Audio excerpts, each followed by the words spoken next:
Okay. Okay, so good morning and good afternoon and good evening. I'm not sure how many time zones we have here, but I'm pretty sure all across North America and in Western Europe and maybe in Eastern Europe too. And I am in South America, at least two people in South America. So this is the first ever online forum sponsored by Marx Mail, the Marxism list. So my name is Ted Zur. I'm going to moderate. If you participate in the list, you know me as Anthony Boynton, which is a pen name I adopted when I moved to Colombia, where I lived many years ago. But you can call me Ted if you want. For those of you who are not participants in the Marxism list, it's been around in one form or another for about 30 years. Its current form was the brainchild and project of Louis Project. I always called it Project, but I have been corrected. Unfortunately, Louis passed away a couple years ago, and he left the list in the hands of Les Schaefer, who you can see in the third. Well, I don't know where he is. He's raising his hand. So Les Schaefer is the godfather of the moderators group, which now includes me and Mark Bauer and David Walters, and also Joy Levine, who I do not see here, but maybe she will show up. And the moderators group is the group of people behind this forum. The list is a conversation about Marxism and everything related to Marxism. And it's focused on attracting activists and scholars. We try to have a civil and comradely conversation, which we're going to do here today, which is why Mark will throw out trolls and people who throw chairs. So the topic today is socialists in the 2024 elections in the USA. And we have 4 speakers. We're going to choose the order of these speakers by a little device, a random name chooser. But let me give you a brief introduction of the 4 speakers. Howie Hawkins, would you raise your hand, Howie? So Howie is a retired Teamster. He's in New York, Syracuse, New York. He's been active in civil rights, peace, labor, environment, and independent left politics since the 1960s, like a bunch of other people here. He was the Green Party nominee for president in 2020. Nancy, and I hope I'm going to pronounce your name correctly, Nancy Rako. Okay, Nancy is the organizer for the Bay Area Freedom Socialist Party. She's an activist in AFSCME Council 57, a leader in the National Mobilization for Reproductive Justice, and a defender of LGBTQI+ and people of color. Then we have David Walters, who is also one of our moderators. Raise your hand, David. So David has been in the revolutionary movement since the early 70s. He was in the Young Socialist Alliance and the Socialist Workers' Party. I think some other people here were too. He has worked in shipyards and power plants, including an organizing drive and a non-union shipyard. He was a member of the San Francisco Labor Council. And he is one of the editors of the selected works of Eugene V. Debs. And then John Ryman, would you please raise your hand? John Ryman is the former recording secretary of Carpenters Union Local 713. He was expelled for leading a wildcat strike. In 2022, he ran as a working class socialist candidate for mayor of Oakland. And I'm sorry, Nancy, would you raise your hand, Nancy? That's Nancy. I didn't ask her to raise her hand. Forgive me, Nancy. We don't have a lot of rules. You can't throw chairs. Debate and discussion is going to be comradely. Each speaker has 10 minutes. They can ask for 2 minutes more. Mark will keep the time. Speakers from the floor have 3 minutes. And once we finish the speakers and the discussion, we'll open things up for closing remarks by the speakers. And at that time, we'll try to suggest some time limits if we need them. And that's it. So if anybody has any procedural questions, ask them now. Okay, no questions. So I'm going to share my screen with you. Okay, this is our random name chooser. We have 4 names, and here we go. It's like being in a casino.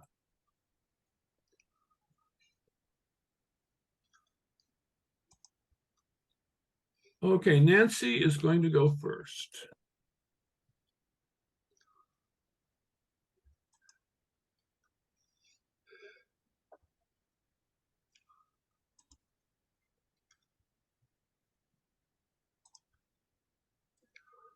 And Howie is going to go second.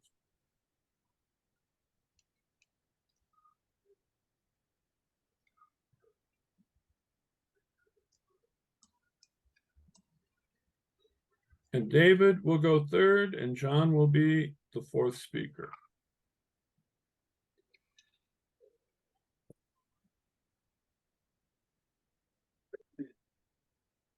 Okay, so Nancy, are you ready? I am. So thanks to marksnail.worldlist for inviting the Freedom Socialist Party to participate in today's forum. I was hoping not to be first because then I could hear what the other people had to say, but somebody had to be first, and why not me? So with capitalism's continued downward slide, next year's presidential election weighs on the minds as we're faced with either a Biden or a Trump second term. Regardless of who wins, we're seeing increased poverty and hardship. Our office in San Francisco's Tenderloin, where houselessness and drug addiction continue to grow in spite of money being thrown at the problem. Prices go up, but our incomes don't. Social Security tells us that 33% of our retirement income comes from a paycheck. The ability to get an abortion and the time you're able to get one is in shambles. The police murders of Black and brown people continue, and violence against women and trans folks is happening daily. And this is just a snippet of what working people are facing. The attacks on us as workers of color, women, queers, feminists are intensifying, and elected leaders stand by with lip service at best. I live in California, the 5th largest economy of the world, and with a super Democratic Party majority. So why don't we have state-paid healthcare for everyone and a homes for all? It's because we have different class interests. Both the Democrats and Republicans represent the interests of the bosses. At this point, there was an unintentional interruption. That part has been edited out. So as I said, California is the 5th largest economy in the world. We still got problems. There's a super majority Democrats in California, and yet, we still have the same social problems as everywhere else.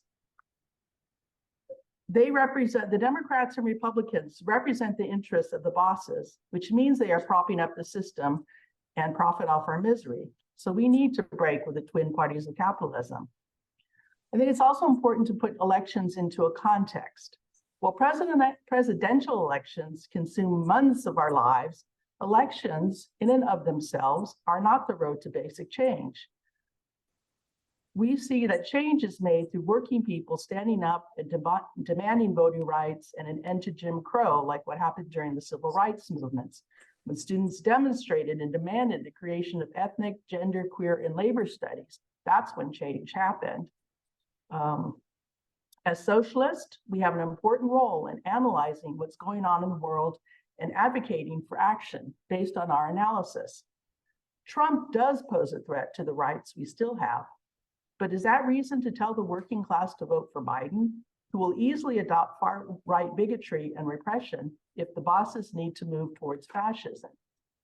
Advocating for workers to cross the class line is unprincipled, and we end up discrediting the left. Yes, times are bad, but voting for Biden is not going to stop the fascist-connected Republicans. Why? Because Biden and the Democrats are also part of the problem and certainly not a part of the solution. This lesser evil rationale is the argument of the reformists and social democrats. In FSP's election recommendations, we only support publicly anti-capitalist and open socialist candidates.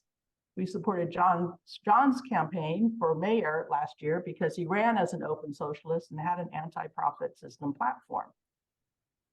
Capitalist candidates are not an option we consider. We don't have to hold our noses, as a famous socialist said, vote for something we don't want and get it. So how do we stop this growing fascist threat? Well, first, let's understand what it is. We know that global capitalism is in a crisis, and the profit system is looking for ways to prolong its ability to strive for the unreachable goal of ever-expanding profit. Currently, we are governed through bourgeois parliamentary democracy. This form allows the capitalists to exercise their political power. Think ALEC and the Koch brothers. And it can grant certain reforms when workers start to rebel. This capitalist democracy works as long as they can maintain the tricky balance of keeping a highly unstable system together. And if they can't, then they have to move towards a violent centralization of power. Fascism needs a mass movement in order to be considered. We have a growing fascist movement, the Moms for Liberty. There's 100,000 of them, and they're taking over local school boards and passing horrible legislation about outing trans kids. The Proud Boys are growing in spite of the jailings and prison sentences for the ones involved in the January 6th takeover or attempt to take over. But the workers' movement needs to be defeated in order for the fascists to come to power, and we are far from that. One of the key takeaways that Leon Trotsky pointed out is that the left and workers have opportunities to defeat fascism before it can take power. I'll take those odds any days. Working people are on the move, which is preparing them for battling the fascists. Massive strike waves and militant fights for wages and sustainable workloads have been on the rise in the last few years. Low-wage workers are seeing that unionization will help their working conditions and are organizing. With women and people of color being some of the lowest paid workers, they are leading the charge. Workers are fed up and not taking it anymore. So how can you tell railroad workers to vote for the president who imposed a contract that they had rejected? How can you tell climate change activists to mark their ballots for someone who has opened up 80 million acres in the Gulf of Mexico to oil and gas leasing? For immigrants and people of color, Biden's restrictive border control forces refugees to apply for legal status in their home countries where they are trying to escape from and criminalizes them. Biden has no credibility amongst the working class. One good story is Lionel Messi is a hero for workers when his team honored the strike line at the hotels in LA, and they switched hotels when they were down there, and the soccer players union issued a statement of solidarity for United Care Local 11. So workers are far from being defeated. I think we are on an upward trajectory and we are fighting back. The Writers Guild strike has been going on for almost 5 months, with SAG-AFTRA following at 2.5 months, and they refuse to back down until they win. I was down in Los Angeles last month, collaborating with our branch there and participating in the strikes. And the solidarity between the different strikes was inspiring. It was reading signs like Writers Guild supports Unite Here and Union Baristas stand with WGA and SAG-AFTRA. Is, to me, having been involved in the labor movement, a first, where you have union paid for signs. We've seen those signs by individuals, carrying them, but not officially printed union signs. When management tried to intimidate LA hotel workers by sending their security goons to accost the strikers, they proved to management that they are fierce and resolute and showed other workers how to stand up to the modern day Pinkerton thugs. Their union called for community defense, which was important. They got a lot of support. As I'm involved in the national mobilization for reproductive justice, and we're in the midst of a campaign to get AFL-CIO President Liz Schuler to call an emergency conference on reproductive justice so that the labor movement can formulate a plan on how to defend the rights and win rights for all of its members and all working people.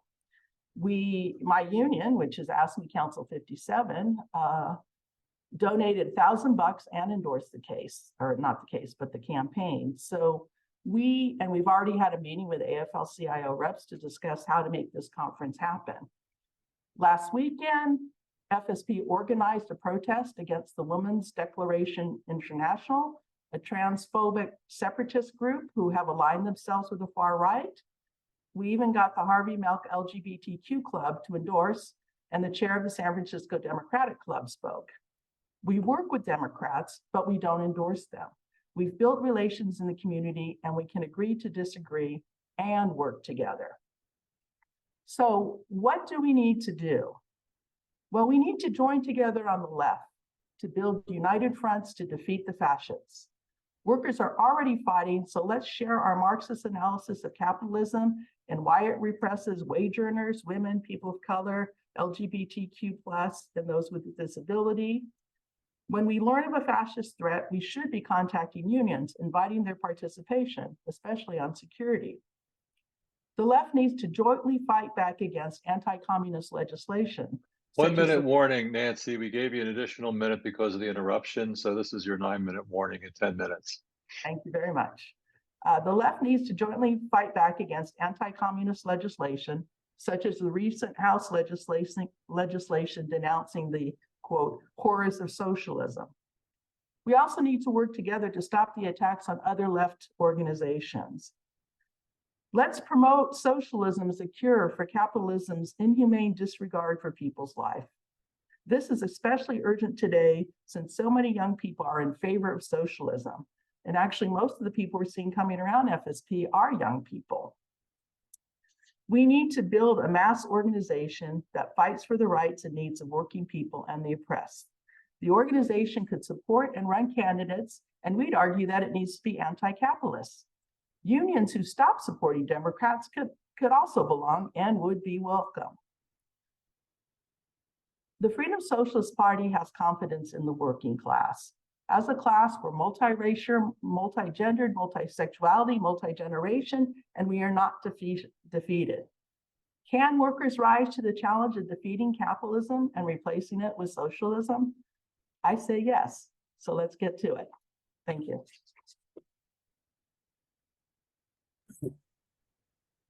Thank you, Nancy. Okay, so next up we have Howie. Are you ready, Howie?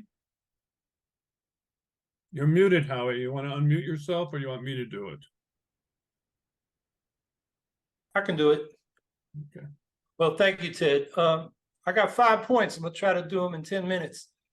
My first one is that I would argue that the most effective way to politically isolate and defeat neo-fascist Republicans is with independent left candidates, including a candidate for president in 2024, because what that will do is amplify progressive movements and demands, move the debate to the left, force the Democrats to deal with our demands, and isolate and defeat the far right.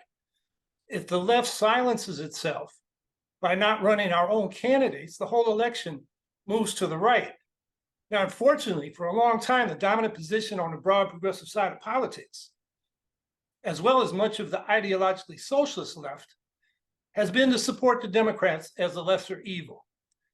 And that approach has been dominant for 88 years, since the communists led much of the left into the Democratic Party with their Popular Front, cross-class Popular Front against fascism in 1936.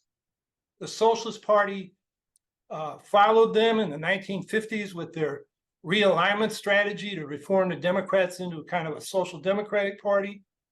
And what's the result been? Socialism as a distinct alternative in the mainstream of American politics has disappeared, or largely. And the result has been the whole political spectrum has moved to the right. You know, the New Deal Democrats have been replaced by the corporate New Democrats. And I think that's because the Democrats feel they can take progressive voters for granted in the absence of a progressive challenge from the left that competes for those votes. My second point, independent left candidates don't spoil elections, they improve them.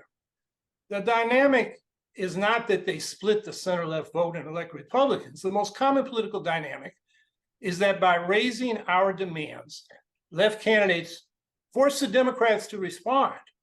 And the Democrats end up running better campaigns with more popular progressive platform, and they win elections by exposing and isolating the Republicans as right-wing extremists. Of course, we want left candidates to win, but that's the dynamic you can observe. And the left candidates also tend to expand the electorate. We get more votes in elections where they're left candidates. And let me give a few examples. 1948, Henry Wallace's progressive campaign. Truman was getting clobbered by Dewey in the polls, while Wallace was polling at 7%. And then Truman adopted basically Wallace's progressive domestic program, and he started catching up.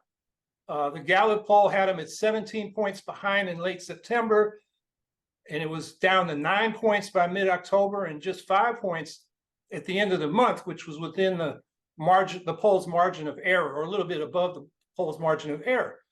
So he caught up and beat Dewey. And I would argue that Wallace being in the campaign and forcing Truman to be better changed the dynamic. Same thing with Ralph Nader's campaign in 2000. He's often called a spoiler, but look, Gore was behind Bush consistently by 10 or more points, while Nader was polling in the 4 to 6% range, until Gore decided he had to respond, and he adopted his "for the people, not the powerful" slogan, started putting forward more progressive kind of populist demands. And in September, he very quickly caught up to Bush, and then it was close through October. Nader ended up with 3%, while Bush and Gore ended up basically tied, although we do know that Gore won Florida when the mainstream media consortium went and back and counted all the ballots. But the point is, I think Nader changed the dynamic in that race and forced Gore to run a more progressive theme, and that drew more voters to him. And the other thing you can note about that election was Nader expanded the electorate. A lot of people wouldn't have voted for him, or wouldn't have voted if he wasn't on the ballot. And in Michigan with Debbie Stabenow and Maria Cantwell in Washington, the extra vote that Nader pulled out was probably their margin of victory to get elected to the Senate. In 2016, everybody says Jill Stein was a spoiler. It's true that the margin of difference between Trump and Clinton was covered by Stein's votes in Wisconsin, Michigan, and Pennsylvania. But the exit poll taken that year showed that 61% of Stein's voters would have stayed home if she was not on the ballot. And you plug that percentage into those 3 states, and Trump still would have won handily if Stein was not on the ballot. A majority of Green voters or independent left voters are new voters. They're people that are not likely to come out if it's just the Democrats and Republicans. So I'll give you one more example. My own congressional district. In the 70 years since it became a single district around Syracuse, New York, the only 2 times a Democrat has won, and they're usually close elections, is when there was a Green in the race. We didn't split the vote. We changed the whole dynamic of the election, forced the Democrat to respond to our demands. They sounded better than when they were just running against the Republican and were moving to the right. And so in 2008 and 2012, a Democrat won. The other thing about those races is with the Greens in the race, one race it was 70,000, another about 100,000 more voters came out because we made the race more interesting. We brought real issues to the fore and forced the Democrat responded, and the Republican got isolated as an extremist. So, my point here is that independent left candidates don't split the progressive vote, they expand it, and they change the political dynamics. They move the debate to the left and help to isolate and defeat right-wing Republicans. Third point, the Democrats are not fighting the Republican fascists. They're compromising with them and normalizing them. You know, we just can't rely on neoliberal Democrats to fight neo-fascist Republicans. If they were fighting the fascists, they would have gotten rid of the filibuster in order to pass voting rights and election protection bills that were not only their top priority in the previous Congress, where they had a majority of both houses.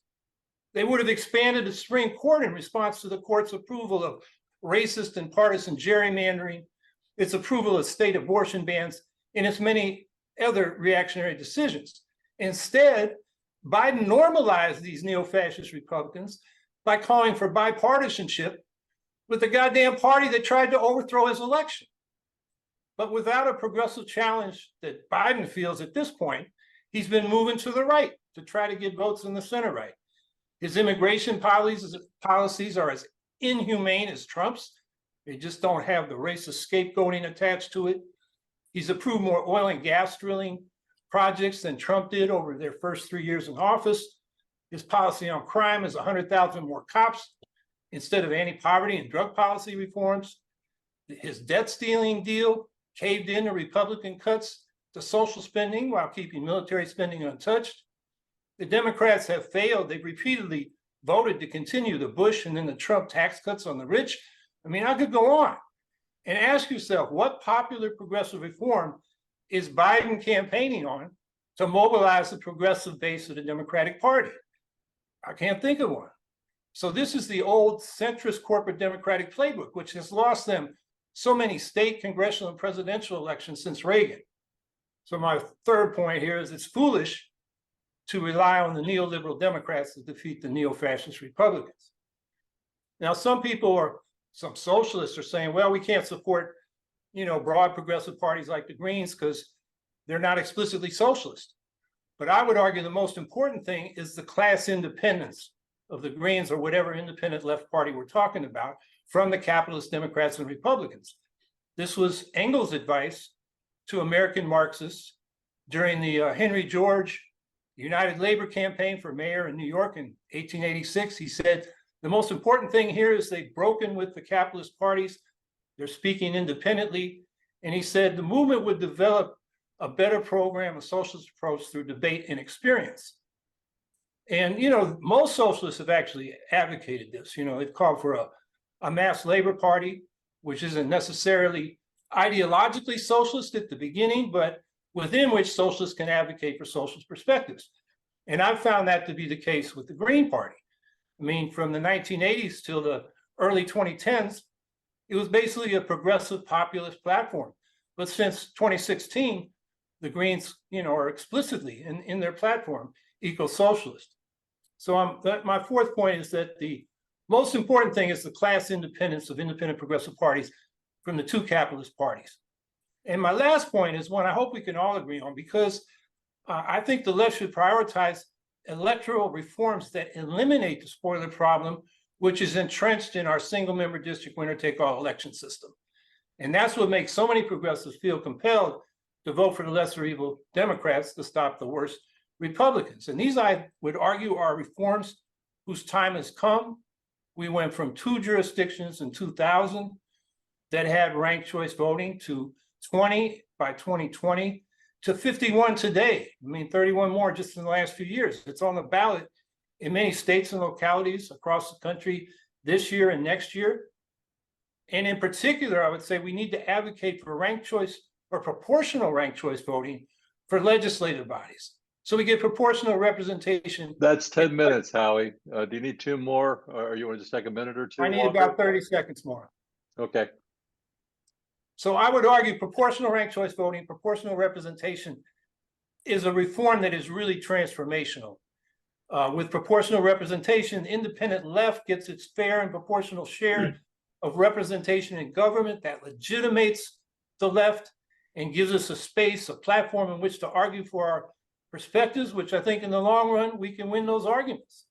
So I would say, let's prioritize these reforms. There's momentum with them now. And I hope that's a reform we can all agree on, whatever our position on what we should do in 2024. Thanks. Okay. Oops, I'm not muted. Okay. Thank you, Howie. And David, you're up. Hi, I'm sort of glad I went this position on the list. I will say though, right, I'm not gonna debate, I'm not here to debate, it really is a discussion. I will agree with Howie's last point, since we have that in San Francisco, we have ranked choice voting for nonpartisan elections. So it's not done by party, even though almost all candidates are Democrat in San Francisco. It's a city where Peter Cameo beat the Republicans for governor in one of the elections against Duke Majan, I guess it was, back in the 2000s. But so San Francisco is not a good example in some ways for that. But ranked choice voting is certainly a reform that's definitely worthy of support. So I come from a history that's in many ways, very close to Nancy. Nancy gave a textbook classic example of what a united front is, and I agree with it wholeheartedly. In terms of how to function within the workers' movement in broad movements for social change. And I think that's a very good one. And personally, I've always worked, when I was in Socialist Organizer and other groups, I've always worked well with the Freedom Socialist Party, primarily because of that. And FSP members are exceedingly polite people, which is something that goes a lot for what I consider to be important in politics. I've always had the tradition, as Howie described, a mass labor party. I was in the Labor Party. I was chair of the San Francisco Golden Gate chapter of the Labor Party for a number of years, along with other trade unionists who held that position in the 1990s when Tony Mazzocchi formed the sort of stillborn Labor Party that existed. For me, and I emphasize this too, almost like Howie did, is that this is about the working class moving to the left. I don't very rarely use the term progressive. The term has been completely ruined by the Democrats now. And I hardly ever use the term left, because who knows what that means. In the eyes of most workers, left means the Democrats or Biden or whoever other less right candidate exists in the bourgeois elections.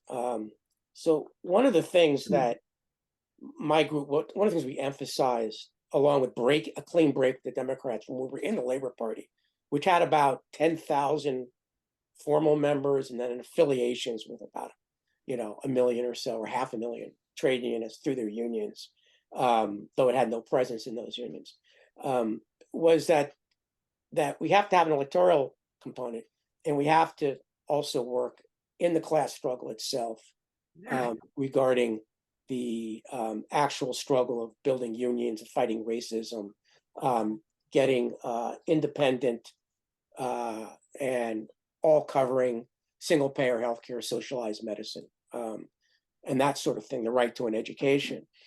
And that was a good part of what the Labor Party did, but it failed to run candidates. So as a revolutionary who wants to see the working class come to power, and the elimination of the capitalist state for a workers' democracy, denying that you need an electoral component of that is something I would consider very ultra left. Though no one certainly has expressed that here whatsoever, and I doubt they will. But it's a tactical question on how you use that, which is what we're talking about today in many ways. One of the problems that I see us getting into, and this is something I've always had, is when I was in the SWP, was creeping electoralism. I don't think our politics should be oriented around election campaigns to begin with. It should start at that base of organizing. Some of the things that Nancy described her party is involved in. That to me is far more important, just generally, than the elections, even though the news media and the alternative news media, left and right, are focusing on elections. And so I don't really choose to participate in the electioneering or electoralist aspect of socialist politics.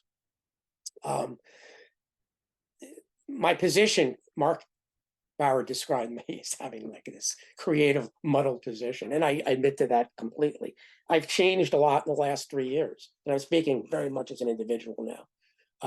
The first thing that got me thinking was on today's forum, Walter Dom's 2015 article from his newspaper, Socialist Voice, where his group ended up endorsing Biden reluctantly, but did so because of the threat posed by Trump.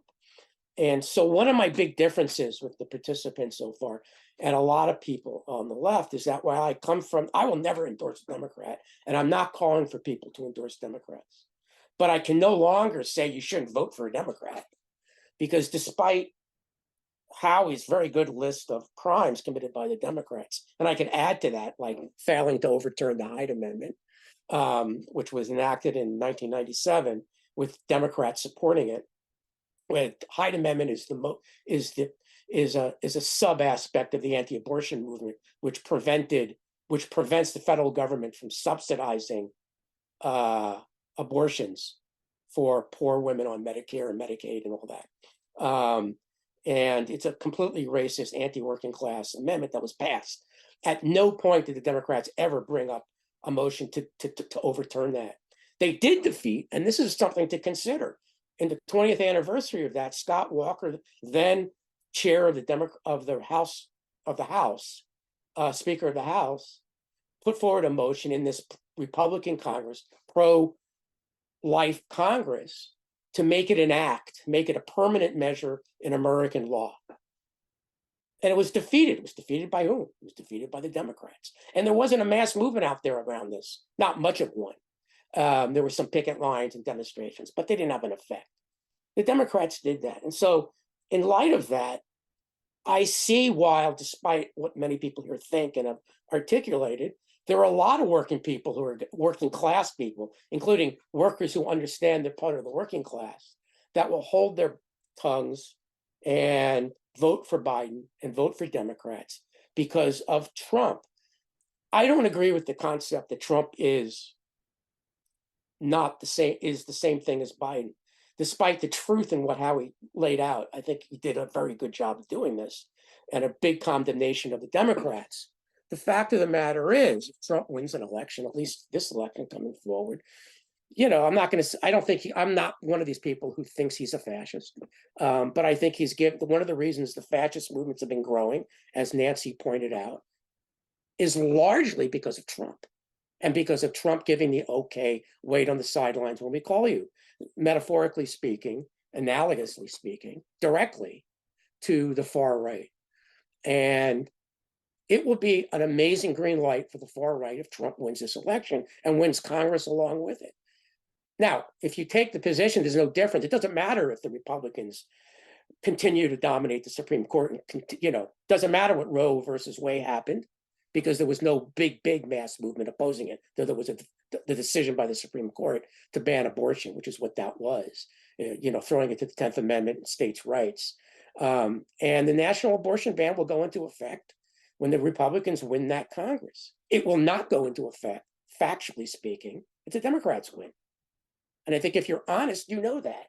I suspect John will, the last speaker today, will probably articulate that in a more direct, passionate way. Having said that, all the problems that the speakers laid out so far are completely accurate. I mean, I'm not as optimistic as Nancy. I think that we're living at the tail end of a defeat and slowly building up again through some of the organizing drives. The actual organizing drives, if you look at them right now for the last 3 years, you're throwing that arbitrarily, it's about 5 years when the Amazon workers really started to organize, is less than the organizing drives that existed in 1934, not even 1936. And so we have to support these because these are the future. It is those organizing drives. It is this organization of the class for itself that is the most important. But most of those 1 minute, workers, David. What? 1 minute. One Thank minute you. left. I believe most of those workers are still going to vote for the Democrats in light of the fact that there could very well be no more organizing drives if the Republicans really take over the United States and eliminate elections. That's it.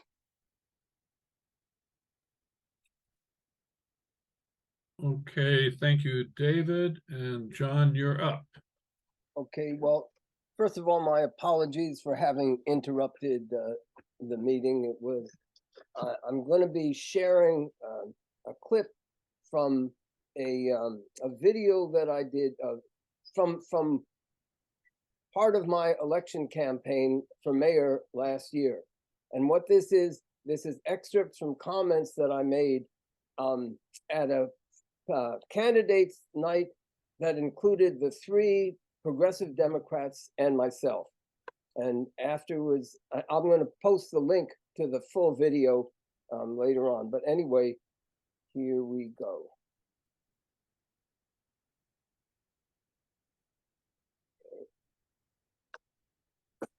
So you want to talk about the youth and the youth are our future and all of that? Well, their future is being destroyed, let's be blunt about it, by capitalism. And we know, if you study history, that the only way that we're going to get any changes in this country, or any place in the world for that matter, is when working class and poor people organize and fight and demand those changes and make sure that the country, that the system does not run until we get the changes we want. So they talk about the golden rule. That is, he who has the gold makes the rules. And we have to answer with something else. Might makes right. And so the only rights that we have are the ones that we are well enough organized to fight for and to demand and to bring into existence. You've got a double freight train roaring down the track towards us. The first is the racist, fascist connected Republican Party, which has already taken over the Supreme Court, which very likely will take over Congress, and in 2 years from now, by hook or by crook, may take over the presidency. And every reform that we want to talk about and think about here in Oakland will be washed away like a sandcastle in front of the incoming tide if we don't have a movement to stop that. That's number one.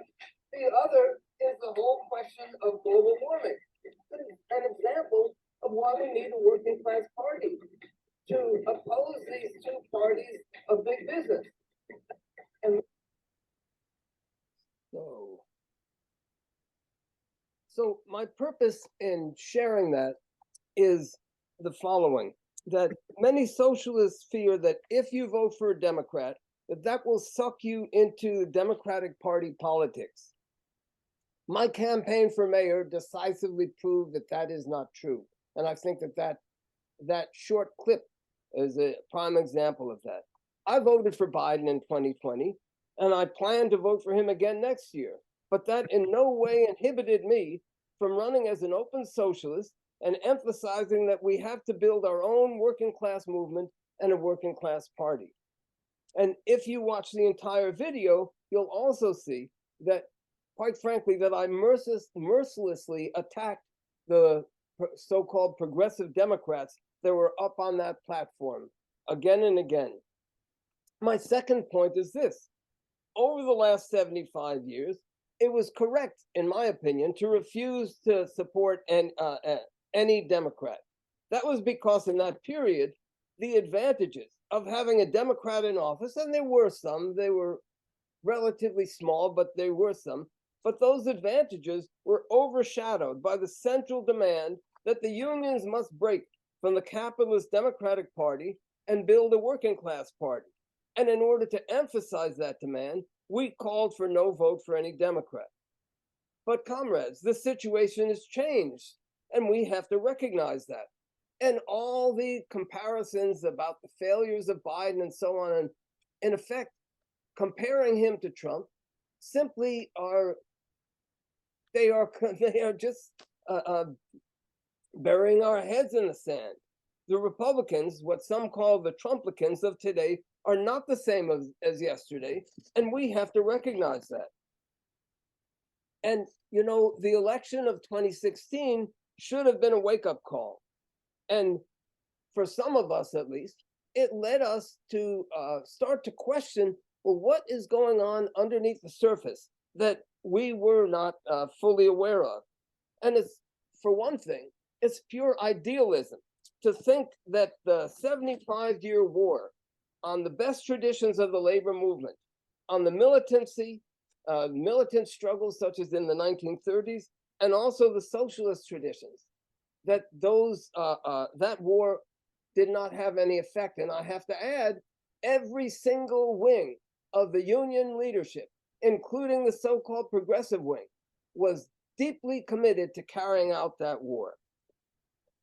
Now, you combine that with the last 50 years of attacks on workers' living standards, the austerity.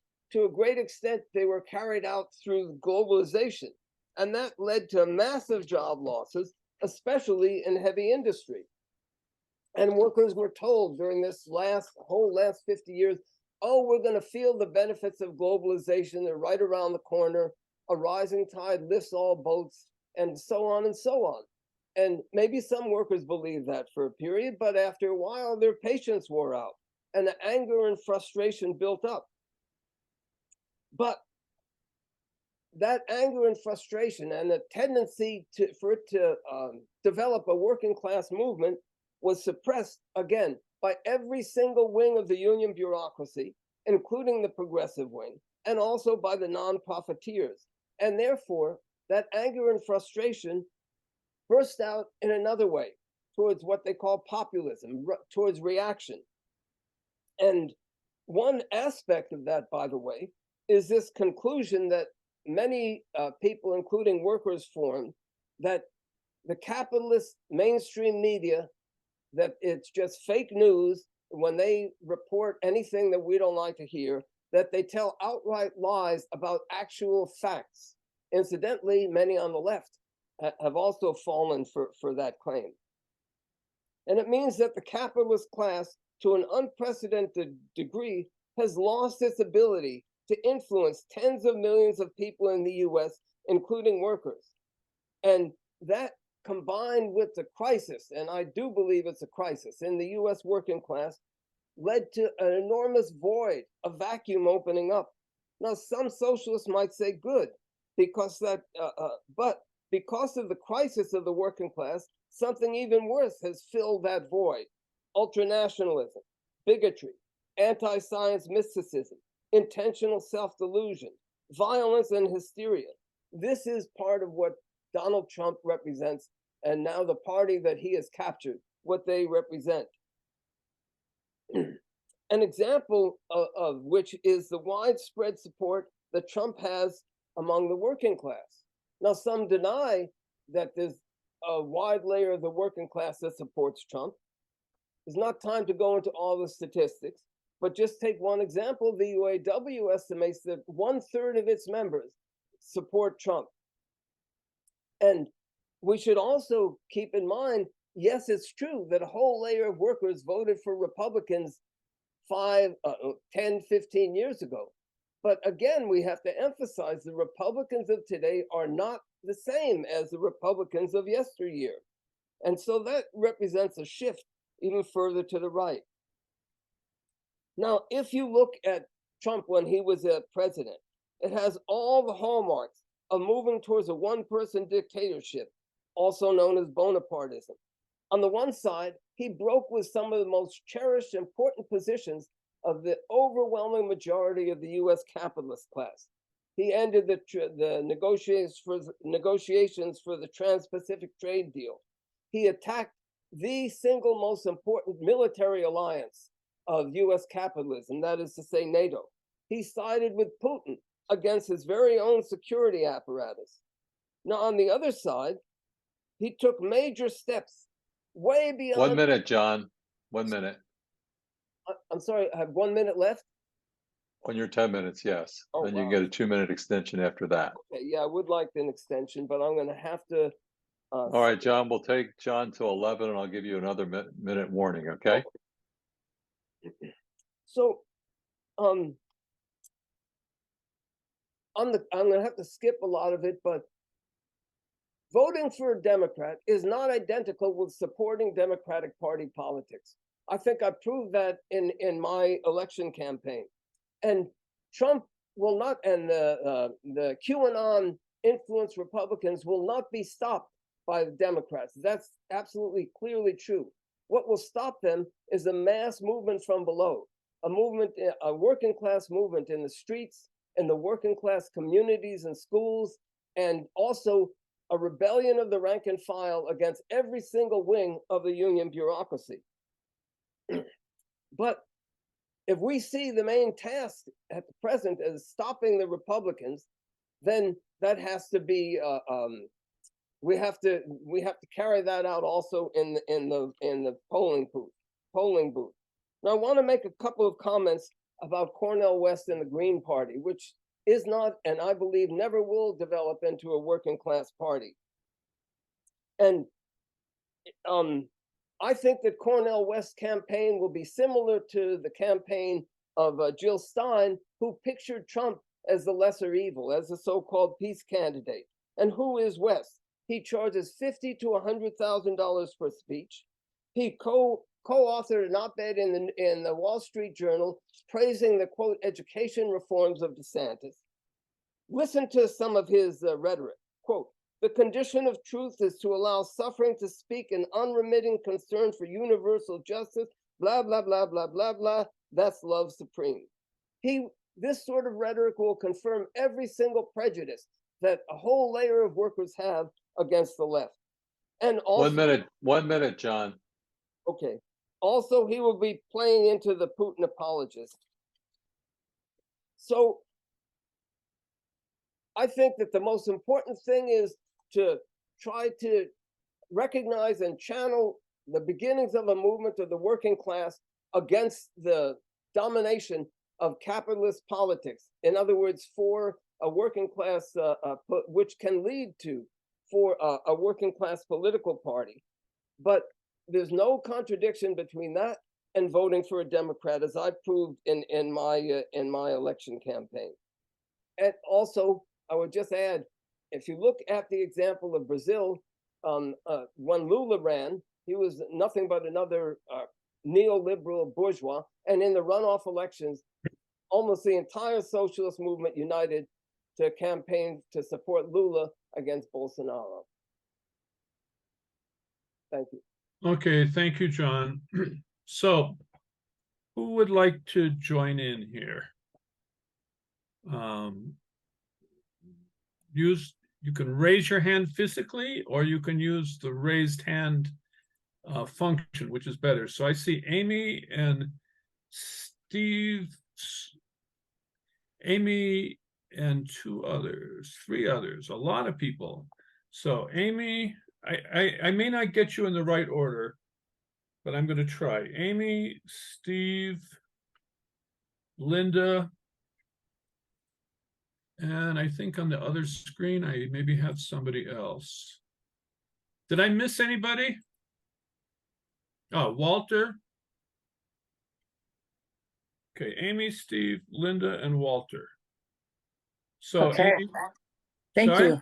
you. Thank you. Yes. Okay. Good. So thank you to the panel. I mean, this is the discussions that we need to be having. And I think getting to the, down to brass tacks about where we agree and can work together, in that united front concept is important, as has been talked about, but also where we disagree. And, that really comes out around elections. And I just want to say, I'm an unabashed optimist, and a feminist, and I work with the Bay Area Freedom Socialist Party, and I appreciated,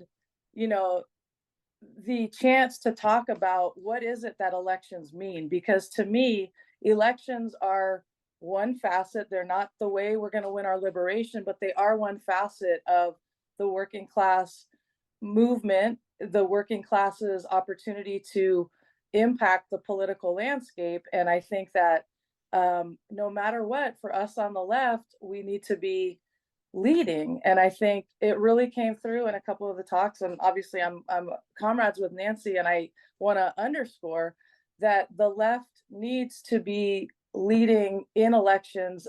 People are going to vote how they vote, but our endorsements shouldn't stop short of ever saying that capitalism is the problem. We have to combat capitalism, and using the elections as a component of building a revolutionary movement. And I think it really just seems really clear to me that no matter who's in power, it's the economy that is going to determine whether fascism keeps marching forward or not. It's not about whether there's a Democrat or a Republican.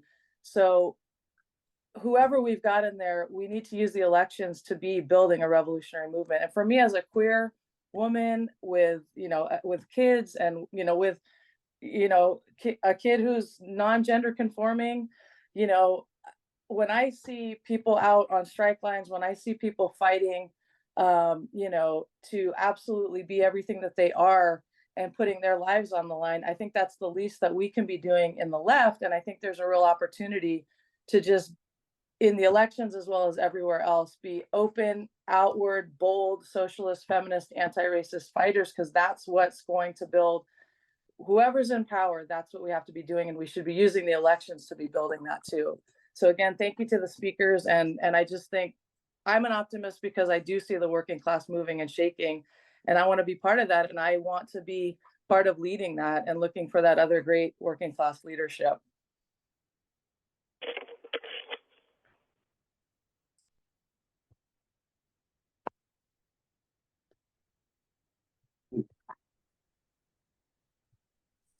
I'm muted. Next, Steve, you're up. Okay, thank you. And thank you to all the speakers. And Dave Walters, it's great to see you. Dave and I go back more than several, like 5 decades. So wonderful to see you with this. Well, I just want to briefly respond to a couple of things that I heard from more than one speaker. One is about how we all understand that voting for Democrats will not stop the Republicans, especially the right-wing Republicans, and especially the right wing that is growing. But voting for Democrats will stop the workers' movement, and that's what we need to focus on.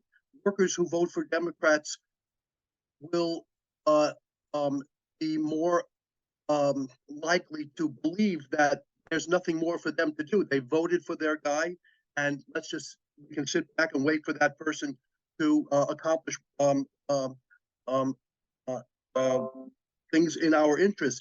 Just look at what happened when Obama got elected. There was an anti-war movement, and then he got elected, and people thought he was an anti-war candidate, which he never was. And all of a sudden, the anti-war movement went to sleep because people thought that Obama was an anti-war candidate. This issue about lesser evil, I would like to put forth the idea that yes, there is a difference between Democrats and Republicans, but it is negligible. And it's negligible because the bourgeois media in the United States only focuses on what their differences are. But if we think about the totality of the programs of the Republicans and Democrats, we need to think about what the media does not talk about. We need to think about what the Democrats and Republicans do not talk about, because that's what they have in common. What do they never talk about? They never talk about the 900 military bases that both parties support to the tune of billions and billions of dollars around the world to pursue imperialist policies. And I'm not saying anything new to people, to support dictatorships all around the world. The Democrats and Republicans are both responsible for the overwhelming misery that humanity lives under, where people, billions of people live on $2 a day. The Democrats are just as responsible for that. The Democrats are just as responsible for the plight of Palestinians. If we are internationalists and think about the most oppressed people in the world, then the Palestinians cannot see the Democrats as a lesser evil. Poor people around the world who live on $2 a day don't have a lesser evil with Republicans and Democrats. It's a myth only to think that the difference is significant, because that's just falling for the bourgeois media in the United States, who shines a light on those differences and never shines a light on what they have in common. That's what I wanted to say, and thank you very much. Okay, thank you, Steve. I have added Eric and Steve Ongerth because there are two Steves. I think Steve Ongerth, if I missed you the first time, I put you on now. So the order now is Linda, Walter, Eric, and Steve. Go ahead, Linda, please. Yeah, hi. I want to speak in support of John's position. Both of us belong to the Ukraine Socialist Solidarity Campaign, and many people in our group, who include not only people supporting Ukraine, but people who supported Syria and other victims of sub-imperialists like Russia and China, many of us see Putin and Trump as the immediate threat. And I am not a lesser evil person. I've never believed in supporting the Democrats. And for the first time in 2016, for the very first time, I supported a safe state strategy, where people that lived in states that, so-called swing states, should vote for Hillary Clinton instead of allowing Trump to possibly, take that state. There are many things at stake here, as there always are when you're facing fascism. There's the right to vote is it at risk, and we could all say, well, there's not much to vote for, but if we lose the right to vote, if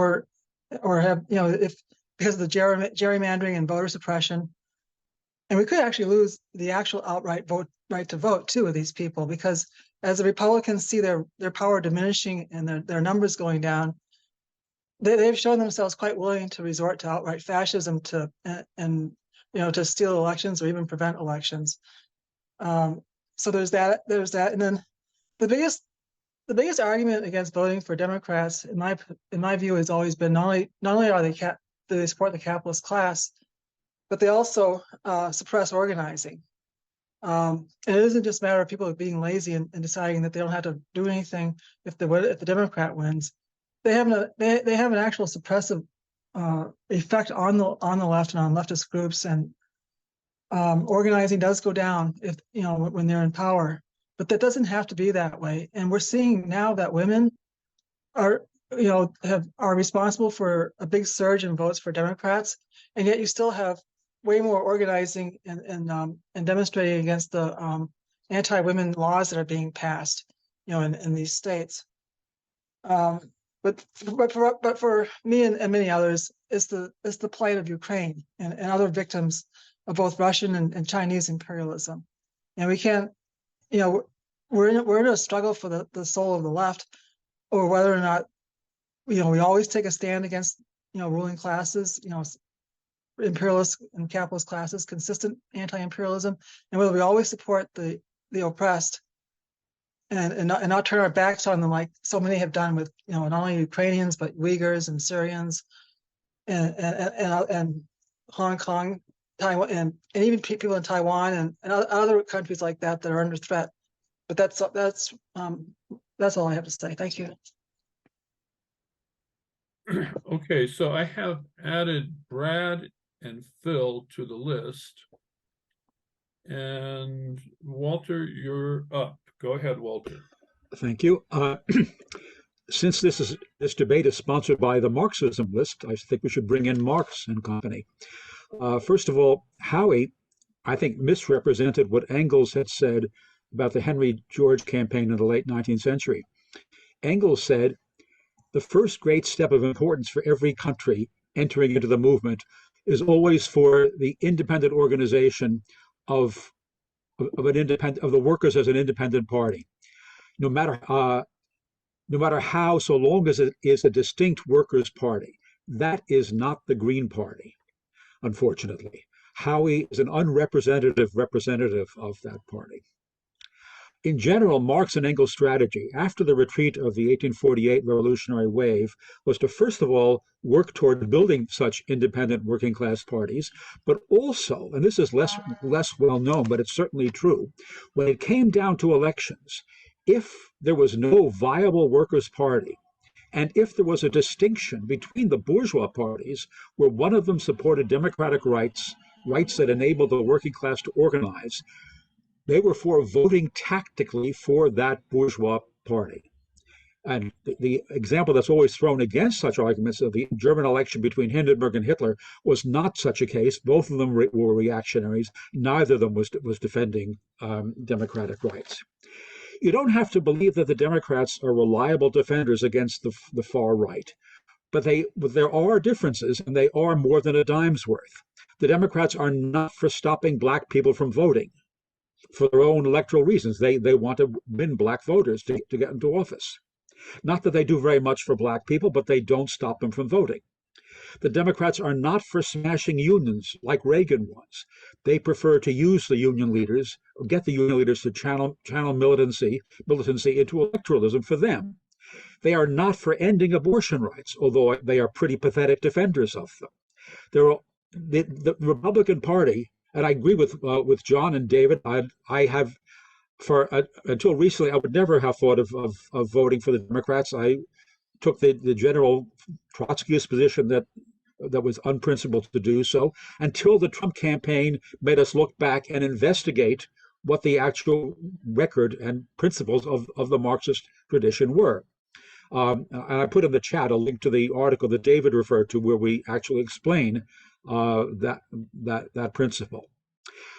It's also important to say that at the same time, we want to vote for the Democrats to keep the Republicans out, especially to keep Trump and Trumpism out. It's dangerous to call for a vote for the Democrats without at the same time explaining that they are a capitalist party, an imperialist party, and an anti-working class party.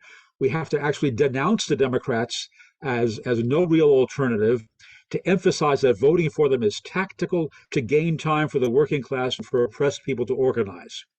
And there, of course, I agree with all the speakers, what we do need is mass movements from below. And that's the problem that should be occupying most of our time. The electoral thing is something that you do in the voting booth, one day in the voting booth and in the campaign leading up to it. It's not the main thing we do, but we have to take advantage of the opportunity. When we get to choose between who rules us, let's make a choice that gives us more time to act and organize. Okay, thank you, Walter. I have added Doug to the list. And Helen, would you like to speak? You made a comment in the chat. And if you want to speak, I'll put you on the list. So Eric, you're up next, and then Steve. Go ahead, Eric. I liked what David Walters said about avoiding electoralism. I'd add a couple of words to that. Here's what I keep saying in social media. We won't get as many votes as we'd like, but the election is an opportunity to organize and to spread ideas. And that doesn't preclude cooperation between the different left parties. Their candidates could even make appearances together. And that's all I had to say. Okay, Steve.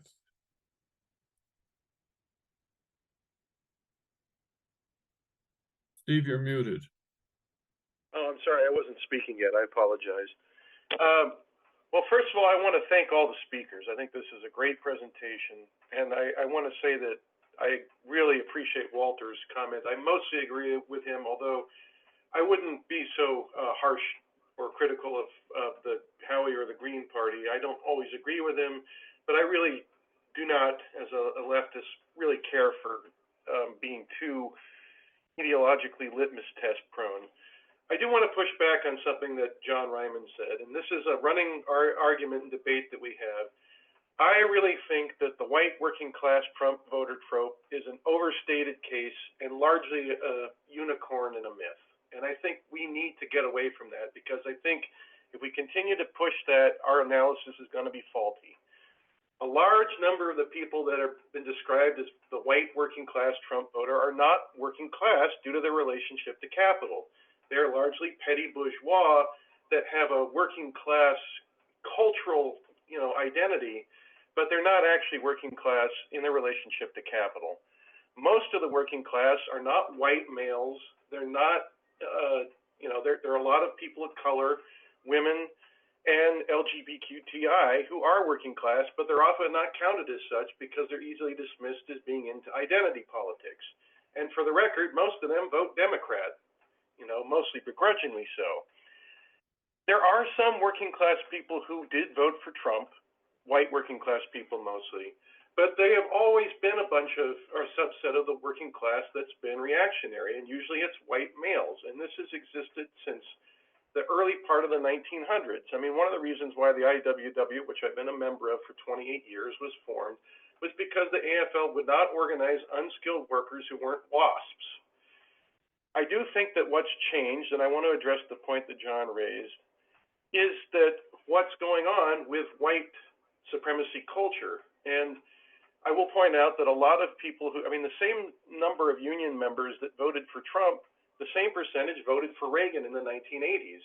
Yes, Reagan wasn't as reactionary as Trump, but what's changed is that white supremacy culture, which was considered pretty much mainstream in Reagan's time, in spite of the civil rights movement and those pushing back against it, is no longer viable. Their end of racial capitalism is upon us because of all the movements that that Nancy in particular spoke of, are having some success in destroying it and dismantling it. That, combined with the fact that climate change has made it so that fossil fuel extractivism is no longer sustainable, and even a lot of the capitalist class recognizes that, it's falling apart. And there has been a lot of success on the left in organizing to point this out. But what's happening is that subset of the white working class that does vote for Republicans or conservative candidates are now voting for reactionary candidates because they have hitherto enjoyed a privileged place among the working class because the capitalist class has deliberately done so to split the working class so that it doesn't unify. And whereas in the past they could get away with voting for a conservative Republican or a Dixiecrat, which, keep in mind that a good number of the Democrats, up until the Southern strategy by Nixon, were as conservative as many of the Republicans are now socially because of the Reconstruction period. And anyone in the South who had an R That's after 3 minutes. That's 3 minutes, Steve. All right, well, I'm gonna wrap up and simply say that I think that is a faulty analysis and we need to get away with it. And these workers are not closet socialists. They are racists who are doubling down on their racism. That's what it is. Okay, thank you, Steve. Brad, you're next, and then Phil. Brad, you're muted. Yeah, right. Thank you. My name is Brad Mayer. I've been working with the Ukraine Social Solidarity campaign for the last, basically, shortly after the war started since then. I'm a would-be writer and theorist in Marxism. I just recently started a Chicxulub Substack.com. That's its name, to get everything that's in my head out on paper and fully worked out. However, I'm still working full time, and I'm just getting going on that. But one of the reasons I'm doing that is due to the fact that in all the commentary here, I've not heard some basics laid out about a characterization of the U.S. political regime. What kind of political regime is it? The assumption is that it's a democratic political regime. It's a liberal democracy and so on and so forth. And I beg to differ.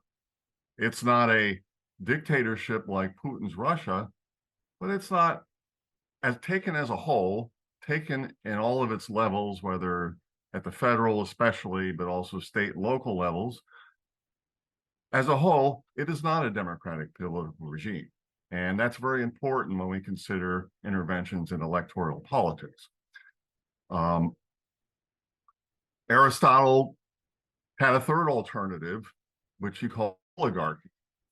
And therefore, it's not simply enough to say that a capitalist oligarchy dominates the U.S. political regime, which is otherwise democratic. But in the U.S. in particular, there is a political oligarchy. It has existed for the last 150 years. Explains why the same two parties have continued existence over this tremendous length of time, when the United States totally changed from being an agrarian economy to an industrial capitalist economy. So that has to be the starting point for any political perspective on how socialists, the left, and workers should regard the electoral system. That also, by the way, explains why third partyism never works. Okay. And why, Howie, and I should back up here and say, I failed to say that I'm most in agreement with Nancy, second David, third Howie, and fourth John. So I'm most aligned with Nancy's point of view. And this is the reason, the political reason. But that's why Howie could only present Green Party as a pressure tactic against the Democrats, because whether anybody knows it or not, there's no prospect for the Green Party or any other, even a progressive left party, from displacing these two parties without, and I'll end this part here, without, in fact, conducting a real political revolution, as in a revolutionary political revolution to topple this oligarchic and anti-democratic political regime, which does not mean we don't involve ourselves in electoral spaces when they appear and when they're productive for us. That's So 3 that's the minutes, first- Bradley.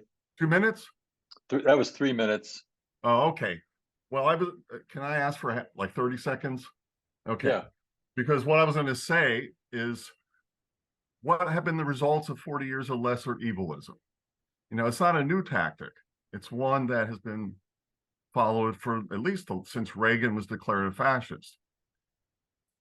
Today, if Reagan was running against Trump, according to lesser evilism, I have to vote for Reagan. But there's been no balance sheet over the last 40 years taken of the real results of lesser evilism. We have greater evil now. I think we all agree, and I'll end there. Okay, thank you, Brad. So we have Phil and Doug, and I'm going to add myself to the list after Doug. Oh, no, sorry, Phil, Doug, Megan, and then I'll add myself. Hey, Go ahead, Phil. thank you. I think this is a wonderful opportunity to get together to talk with leftists of all different stripes, and I really am glad the Marxism list organized. But I'm going to try to be very short and but not too sweet. First of all, I represent the Communist Voice Organization, or I should say I'm a member of the Communist Voice Organization, and I'm putting our link on the chat here. You should look at this website to see just what we're all about. And we represent a independent left organization, which is entirely separate from the majority Trotskyist and social democratic strains that you see in for a large portion of the left today. And I include, of course, the members of this forum. What I see in this forum is that a lot of you come from the Trotskyist tradition, and a lot of the others come from a social democratic perspective or various perspectives that date themselves back to the early years of the 20th century. The Communist Voice Organization does not belong to that group. And I think that our perspective is entirely distinct from a lot of you, and you should take a look at it. The second thing I'm going to say, and I think important thing, is that very little attention has been paid to the theoretical crisis and orientation that the left is facing today. We have entirely lost our way. We are entirely mired in the past in orientations that have long since lost their relevance in history, if they ever had any, and we should not be afraid of re-examining our entire theoretical baggage, because a lot of it is junk. And we should be very clear on just how thorough we want to clean house, because there's a lot of house cleaning to do. And I think that one of the things that Marx pointed out is that it is in nature of proletarian revolutions to thoroughly clean house once in a while, and we should not fail to do this because it's certainly needed.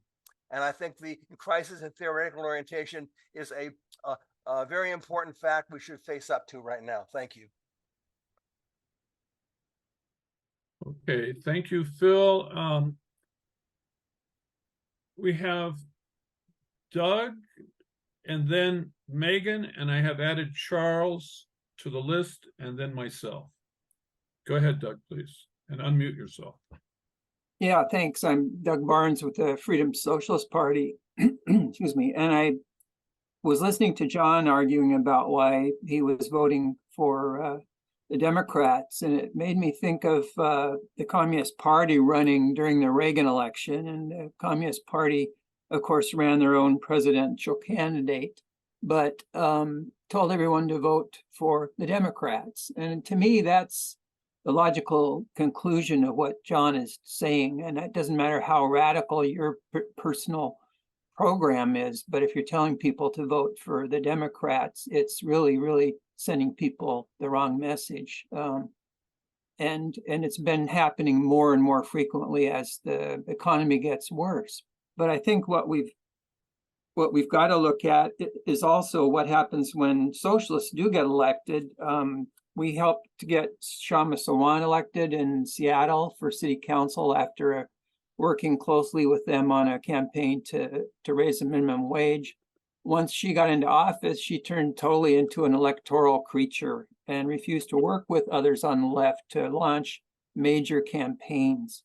So we've got to look at the nature of the candidates as well and try and ensure a way that they both are responsible to the larger left community and to their own party. And I think Sawant is finally stepping down now, but we tried to get her to work on various campaigns with us that we'd been doing for many years in Seattle, and they just basically refused. It was their way or the highway. So I think this kind of sectarianism is a real problem and something that's going to halt some of our abilities to build the united front that Nancy was talking about that's so desperately needed. We've been very active in fighting the Nazis and the Klan in the Northwest and drove them out of the Northwest several decades ago, but they are resurfacing. So I think that we all have to really take a stand physically as well as organizationally around those issues.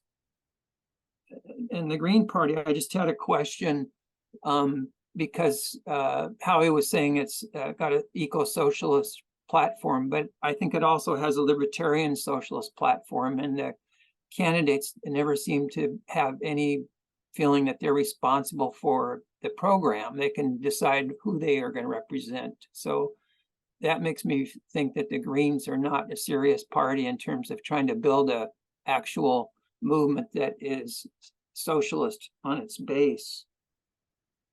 And just lastly, I wanted to ask Nancy what you think the prospects are for building a stronger movement in your area, in the Bay Area, for example, with other left groups to fight the rising right. Okay, Doug, thank you. And Megan, you're up. Thank you. I know I'm probably new here for most people. My background is working with Syrians and people who are part of the Syrian revolution since approximately 2016. And I also collaborate with the Ukrainian Socialist Solidarity Campaign. So it is my understanding that voting under capitalism is actually the means to determine the conditions of our organizing under capitalism.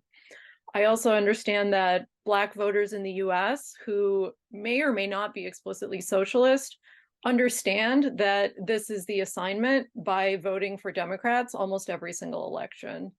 I've been thinking about Howie's points, which I largely agree with in theory. In practice, I also wonder, how is it that it's okay to run candidates that are genocide denying? How is that a socialist position? To me, that's running people who are functionally taking the same position as Sandy Hook deniers, which are the far right.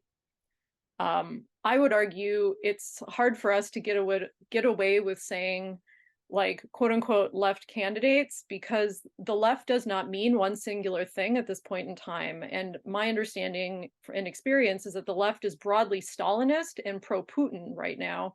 And that's not an internationalist position, which I also understand is like one of the core things of Marx, right? Workers of the world unite.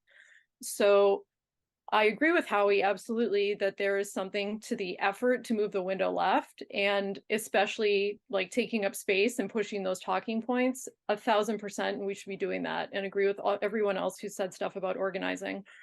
But to me, if we have candidates and if we're endorsing parties that are anti-working class Ukrainians, anti-working class Syrians, gaslighting Uyghurs who are working class, I think we have to stop kidding ourselves regarding the damage that these so-called socialists are causing simultaneously. They're enabling and they're providing cover for authoritarianism. And to me, that undoes all other claims to moral high ground. I would also note that I would not consider those principled positions. I would officially consider those unprincipled positions. I also agree with David that this is the election that is like the deciding election, John as well, right? Like regarding the collapse of access to voting, neoliberal democracy. And so I would argue that this is a very specific landscape that we have to grapple with that is unprecedented. I think that we can absolutely vote Democrat, even though I don't want to. I'm like the first person to condemn Biden and also like occasionally label him a fascist, given the 700,000 people that have been murdered by COVID through absence of policies. But I also think we can vote Democrat and work to move all of the discourse very far left and drumbeat condemn capitalism as the problem, while also pointing out the violence and harm that exists within our spaces when we have huge swaths of genocide denial on the American left.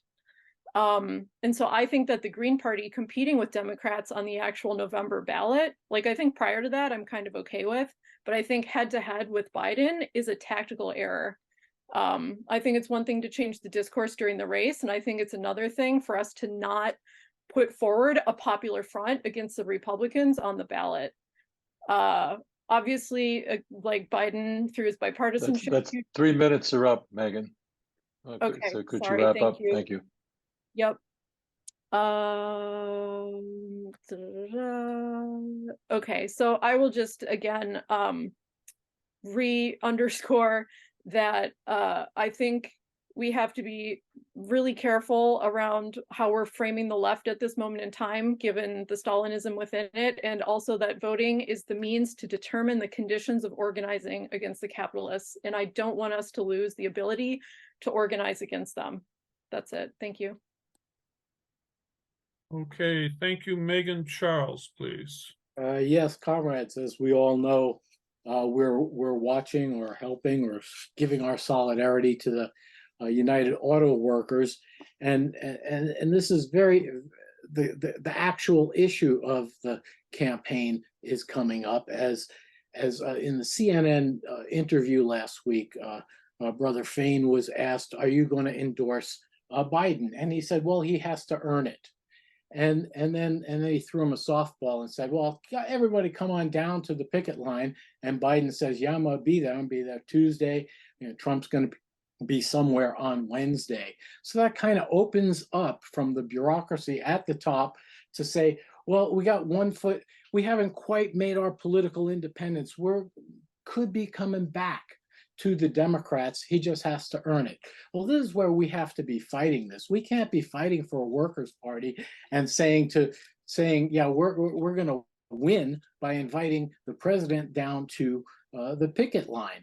And Fain, of course, didn't say we're going to win that. We're going to win it in the streets. But we're only going to win it in the streets if we turn this into a class struggle across the board, fight industry-wide, organize the unorganized, turn this into a class battle for political independence. The whole dialectic that was offered by Trotsky in the early 30s and it was to combine the actual class struggle with the fight for the political independence. And if we don't do this in this present moment, we miss the opportunity, because the UAW and large pieces of the leadership of the union movement have been tied to the State Department, and the UAW pushed for the Buy American programs, and that chauvinism, the anti-Chinese chauvinism, has been replete inside our movement, and we have to break that. And the only way to break that is to consciously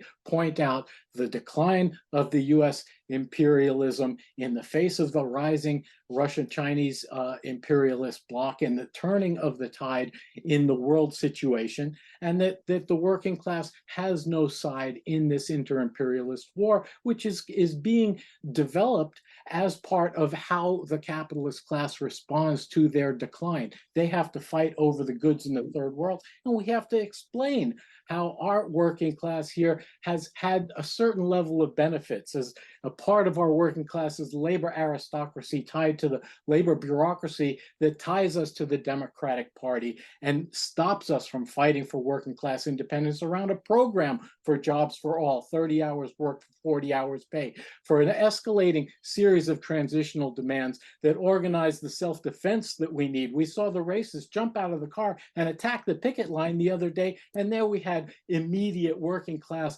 black and white self-defense against the racists, but not organized from the top, organized in the moment in the streets. We need to make this part of our program, that our fight is for political independence. It's for the self-defense of the working class. It's for spreading the strikes, to organize the unorganized, and make this battle a class battle. That's how we're going to get our political independence. We're not going to get it by saying, oh, leftists should have a third party option, and maybe it'll be, just a pressure point on the Democrats, or it's the way we're going to be able to put a slowdown to Trump and get the higher strategic position in the battleground. No, if we're not fighting for our political independence in every class battle, in every strike, in every battle on the streets, then we've given it up.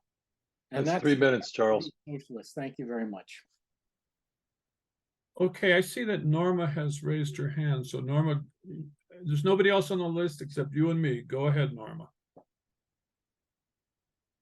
All right, good afternoon here in San Francisco, California. I'm hearing a lot of the discussion right now, and I'm coming from the side of practicality, and obviously having been on the front lines with my comrades in the Freedom Socialist Party, more recently last Saturday, protesting against the trans exclusionary feminists, but even prior to that, many battles in the anti-fascist movement, I think, is what keeps class struggle moving and going forward. And, I am of that demographic of the most marginalized. I'm a queer Chicana Bolshevik, if you will. And I just think that this talk about, voting for the Democrats, I haven't done it since I've joined the FSP many moons ago. In electoral politics, one of the speakers mentioned how it's not something that we should be focusing on primarily in the left as a way in which to build our movement. But it's tactical. It really is to say, you're going to vote for the Democrats. But for us, we recognize and acknowledge that the Democrats aren't going to give us what we need. So it's a strategy when we want to vote and say and wholeheartedly vote for someone that says they're anti-capitalist and they're socialist. So my optimism has been from the streets, and not just necessarily just, going back and forth and going off of this fear, which is what I feel is coming off of folks that are saying they want to vote for Democrat, because y'all aren't on the streets enough to see what it is to be at the bottom of all of this. So this fear has to really be, it's irrational in my opinion. It's fear that's coming off and saying, oh, we just got to keep, this new era is so important for us to vote Democrat. But all I see is the same things that are happening here in San Francisco. The doom loop that everybody or the media puts on press a lot is just based off of what's been cyclically happening in capitalism. I was here in the 80s, and it was worse then as it is now. So what we're talking about is just really building each other up and really saying that we need socialism in our time. We need to be anti-capitalist. There's so many youth that are coming to the side of this theory in it of itself because of what's happening to all of the people at the very bottom. So I really wholeheartedly believe in a socialist program, a socialist feminist program, a revolutionary socialist feminist program that's going to go beyond us at this point in this discussion. We do not need the twin party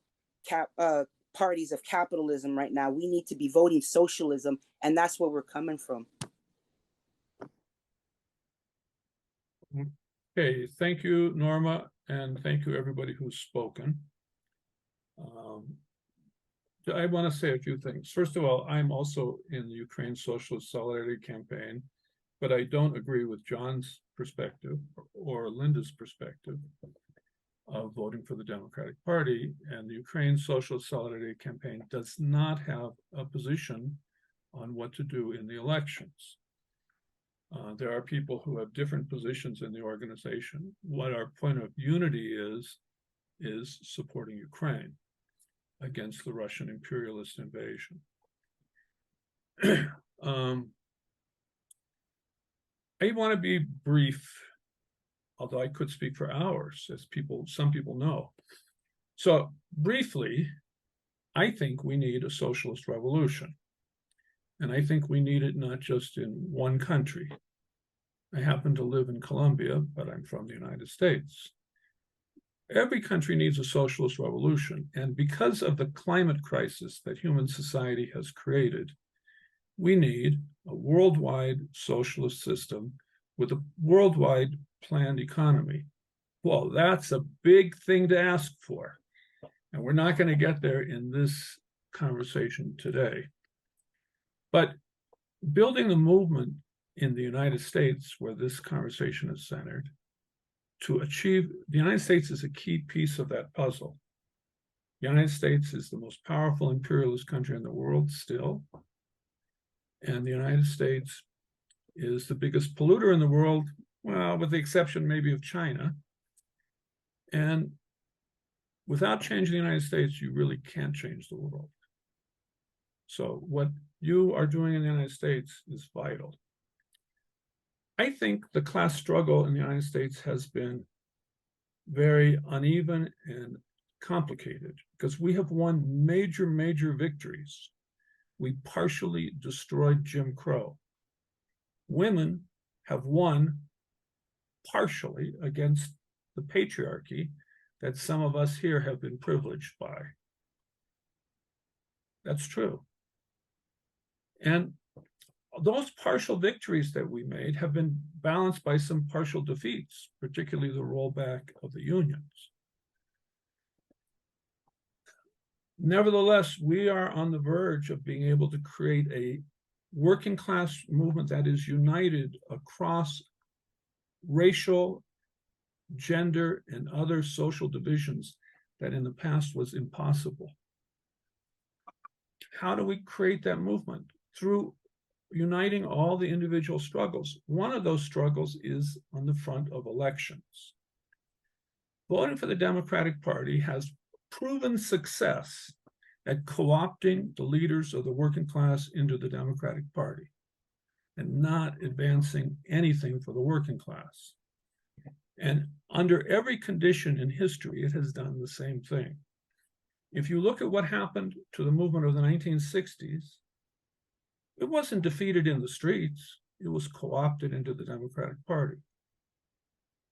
There was repression and there was co-option. That strategy leads nowhere. So I think we can critically support a party like the Green Party. The Green Party is not internally democratic. I don't agree with every detail of the Green Party's platform, but the Green Party is independent of the two imperialist parties, the two anti-working class parties. I will not support the Green Party's presidential candidate if it's Cornel West, and if Cornel West sides with Russia against Ukraine, which up until this point he mostly has. He talks out of two sides of his mouth, or three or four, so you can't pin him down. But so far, he has publicly been on the side of apologizing for Putin and the Russians. I would still support other Green Party candidates. So I'm done.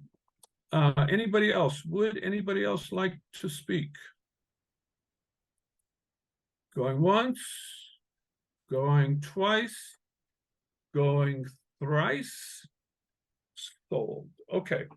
So I think we've been going on for an hour and 42 minutes, approximately. So if the speakers would like to make closing remarks of, shall we say 3 minutes or shall we say 5 minutes? Okay, I say 3 minutes. So Nancy, you get to go last this time since you went first. And Howie and John, you get to go first this time. This is like the Bible. John, go ahead. So we have to start out as Marxists with perspectives, not what we want to happen, not what we, not what our program is and so on, but start out with how we see the major forces in society developing how they have developed, how they are developing, and how they might combine in the future. That is to say, the objective situation. And within that, what we think is possible and necessary. And we all agree on the necessity for a mass working class party. So the question is, how will that develop? I think that it will develop through a movement in the streets, as I've tried to explain. And or it might develop in that direction. And we as socialists and Marxists have to nurture that and try to find ways in which that movement can lead to political independence and a working class party, and how socialists can operate and work within such a movement. In that respect, I'd have to say, as far as the Green Party, it has never played a role. It has no interest in that movement in the streets. It's purely electoral. And in that sense, it is very little different from the Democratic Party. I also want to say, because that I think what Linda and also Megan had to say about the centrality of the issue of the international issues, in particular Syria and Ukraine, are extremely important. And the Green Party, in the main, it's not only Cornel West, but in the main, the Green Party basically sides with Putin and Assad.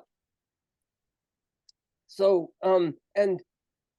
so now we hear over and over again these whiffs of, well, number one, there's no difference between the Democrats and the Republicans. Again, that is, you have your head stuck in the past if that's what you think.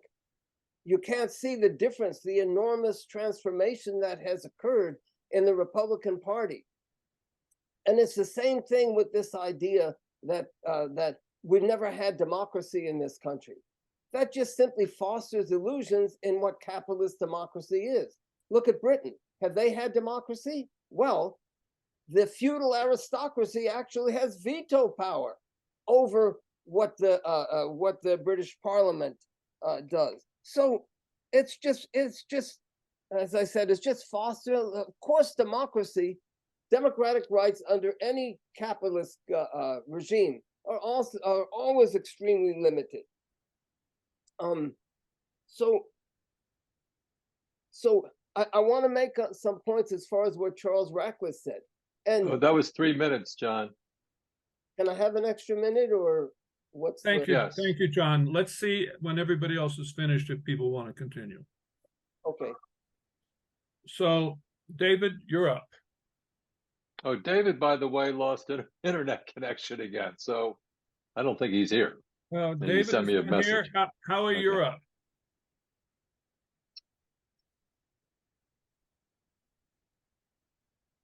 Unmute. Unmute, Howie. Yeah, let me say a few words about the Green Party, which I've been involved in from the beginning. It's just not true that we're purely electoral. You know, all our local groups are involved in all kinds of movement activities, issue campaigns. So that's just not true. And I would say it's the most working class formation on the left side of the political spectrum. I know most of the ideological left groups are based in academia. That survey DSA did of itself is, you know, these people are professionals with high salaries. Look around the Green Party, they're regular working people. Now, they don't identify culturally so much as workers, but as environmentalists, peace activists, members of oppressed groups. But they have working class jobs for the most part. It's not as marginal as people seem to think. We have 138 elected people around the country, which could be massively expanded by the left if it would get engaged in independent political action, because there's lots of opportunities. We have over 500,000 elected offices in this country. Now, it's true, it's not a democratically accountable membership party. It's memberless, like the Democrats and Republicans. It's more like a movement, but it doesn't have rich folks, you know, paying for the tops who control the party. It's more a tyranny of structuralistness, where tends to be older, more affluent people who have time to participate, dominate the formal committees, but they really don't have much to say on what, you know, various members or locals or candidates do. The majority you know, as best we can tell through our process, is eco-socialist. It's in the platform. I was elected as a socialist candidate despite being red baited by my opponents. It does have liberals, it has libertarians, it does have campus, although it's divided on Ukraine. It's not all, you know, with Putin, pretty much like DSA. And I would just say for myself, I think, you know, one of the biggest issues we face on the left is challenging this authoritarian campism with the real internationalism. But within the Green Party, that debate is ongoing. Now, Cornel West, you know, he's a Christian socialist. He believes in redemption. He goes on right-wing programs and does things with conservatives, hoping to persuade them. But in terms of his position on Ukraine, he's trying to be an internationalist. You know, he calls Putin a gangster and Russia an empire. And because of that, I think that's why PSL, which I heard was originally going to endorse him and put him on a Peace and Freedom Party line, is now running Claudia de la Cruz from the PSL, who's a hardcore campus. And it's interesting that she got added to this October 3rd event that Cornel West is invited to, that Medea Benjamin put on. And I know Cornel was kind of fretting how he's going to handle that. I think his position on Ukraine is evolving. He's learning. He's not a pacifist, you know, in principle, but I think he's just got a naive position about Ukraine that somehow he said, if I'm president, I'll get Zelensky to the table and I'll get Xi to get Putin to the table, which, you know, I think is kind of a fantasy. That's 3 minutes, Howie. Okay, I got more to say, but if I get another chance, I'll say it then.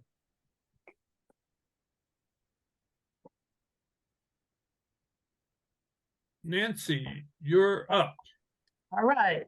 Well, thank you everybody for a really thought-provoking discussion. My mind hasn't changed, but that's okay. But it's good to hear what other people are saying. Doug asked a question about how do we strengthen the movements? What are the prospects and possibilities? I've been a revolutionary now for like 45 years, and I have never been more optimistic than now to, you know, the potential of people coming to the conclusion that the system doesn't work and the system is the problem, and the willingness to explore socialist ideas, the willingness to explore alternative ideas. And I think we have this opportunity to really take advantage of it. I mean, it's almost like I retired, but I don't have enough time because there's so many different people coming around and so many different events that are happening and the ones that we are organizing. I think it comes down to, we need to build a working class movement in order to stop the fascists.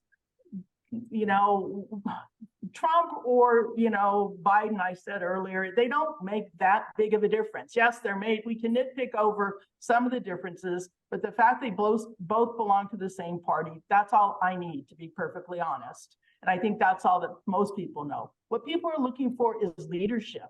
It's our job as socialists, as leftists, to provide that and explain the explanation of why we need to get rid of capitalism, and then also to provide leadership on how to do it.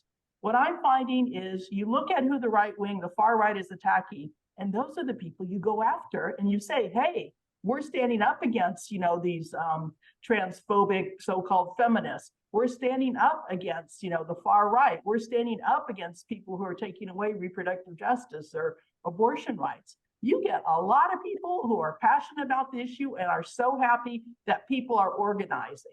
We have a wide open field because the nonprofits that want to go the legislative route, the unions are, you know, being pushed from below to take on more of a stand to really actually defend their members. So the field's wide open again, and we need to take advantage of it, because if we don't, then all the fears about Trump will come true. We have a responsibility, and I know that we're all up for that responsibility. And I agree with Ted 100% in terms of, we are in the belly of the beast. The US working class is undefeated. It's showing right now that it's willing to stand up and take a stand and fight. So again, I couldn't think of a better moment in time, as bad as it is, because we're also going to see a turnaround if we're able to mobilize those masses of people and towards socialism and towards radicalism. if I have a few more seconds, I'll say a few more things. You have a few more seconds. Okay, and I also want to say too, just what we've done in the Freedom Socialist Party for the last, almost 60 years is look to the people who are most oppressed. It's women, it's people of color, it's LGBTQI folks, it's disabled folks. We're orienting toward them, we've been orienting, and we're seeing that they're stepping up because their lives are at stake. So again, that's another important part of what we do. Okay, so thank you, Nancy. So we're officially done. Does anybody else want to speak? Should we have another round of speakers? Should we allow Howie? Timekeeper has to go. Timekeeper has to go. Holy So moly. somebody else will have to take over as timekeeper. Well, I think we can give Howie and John 1 minute each to finish their remarks, and then we'll close the meeting. So go ahead, John. That's good. You have 1 minute. So first of all, I've never seen the Green Party here in Oakland play the role that Howie describes it. As far as, sure, they will try to opportunistically jump onto the bandwagon when a movement develops, but as far as actually encouraging and organizing it, I've never seen it. Second of all, I've been hearing a lot of whiffs of the old theory of social fascism here. And I think we have to in other words, that the liberals lead to fascism or something akin to it, and therefore they're no different from them. Or in this case, the Democrats are no different from the Republicans. And finally, I want to emphasize there's no evidence whatsoever that Cornel West is evolving. He's just simply a huckster who charges $50,000 to $100,000 a pop for his speeches, and he's running for president in order to boost his brand, just like Trump did originally in 2016. And I think that the issue of internationalism is absolutely central. So those are the final points. Also, anybody that's serious about building a movement, they also have to be directly involved in helping working class, helping rank and file members organize against their leadership, including the so-called progressive leaders, and fight against the team concept that the entire union leadership believes in and promotes. Okay, thank you, John. Howie, you've got a minute. Okay, the safe states question came up, and I would just say that the minute any candidate says that, they lose their leverage and become irrelevant, because what they're saying is, I don't want your vote when the election's competitive. And so you're just going to be ignored, and you're just pointless to keep running. Now, I agree that there are elements on the left calling the Democrats the greater evil. It's reminiscent of the social fascist position of the communists in the third period. It's dumb as hell. But on the other hand, I think we have to recognize that the neoliberal Democrats have sown the seeds of the field in which the neo-fascist Republicans have been able to scapegoat working immigrants, women, gay people, people of color, because of the growing economic inequality and also the social inequality, where there's some equality at the professional managerial level, but not for working class people. And that has created the environment in which candidates and tendencies like Trump and Trumpism are able to mobilize people around those resentments. And that's why we can't rely on the Democrats. The socialists, we need to have our own voice in these elections and present our own position and win people over. I don't agree with John that there were many working class people, that it's not as big a demographic as I think he thinks, but there were Obama to Trump voters and Sanders to Trump voters. And I think those people can be won with a progressive program. Biden's, neoliberalism, they've been alienated by that. So we need to have our own voice in these elections. Okay, thank you, Howie. Let me just make a few brief closing remarks. First of all, I put the URL of Mark's mail in the chat. So if any of you have comments you want to make on this forum or suggestions for future forums and speakers, please post them on Mark's mail, or you can send them to our emails. I don't think this is the last forum on the 2024 elections we're going to have. I'm pretty sure that next year we will have another one. I want to thank everybody who came, everybody who spoke, the 4 speakers, including David, who's not here now. And look forward to seeing you again soon, although we don't have another forum scheduled yet. We will. Thank you very much. Hasta la vista. Thanks.